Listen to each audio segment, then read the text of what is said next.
Мен Манас университетинде окуйм. Бул жакта да түрктөр окушат. Көп учурда алардын сыртта камеки чегип жүргөндөрүн көрөм. Арасында хижапчан кыздар да чегишет. Бул эмнеден? Өз убагында булар Осман империясында түз жолдо жүрбөдү беле. Мусулман калк эмес беле, буга чейин ким жеткизди дейт. А биз ким болчук? Биз деле мусулман болчук. Биздин да жылаңачтанып кетти, туу ачат икенси жок эле. Эмне болду ошондо? Бирөөнүн башындагы чөптү көрбөй, төөнү көрбөй, жок, чөптү көрөсүн, өзүң башында төөнү көрбөй. Бизде деле Курманжан бар эле, Канеке бар эле, Айчүрөк бар эле. Байтик Батыр бар эле, Шабдан Батыр бар эле. Бизде эмне болду? Биз чылгаттабызбы?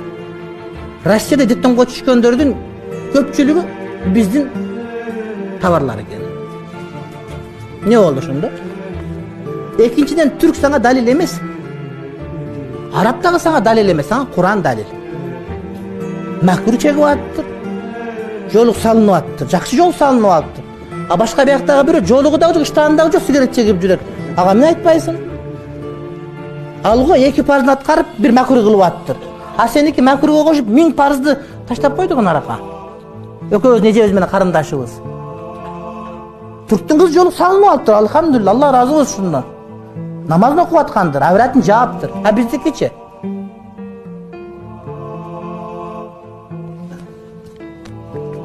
Жоон санын көрсөтүп жүрөт.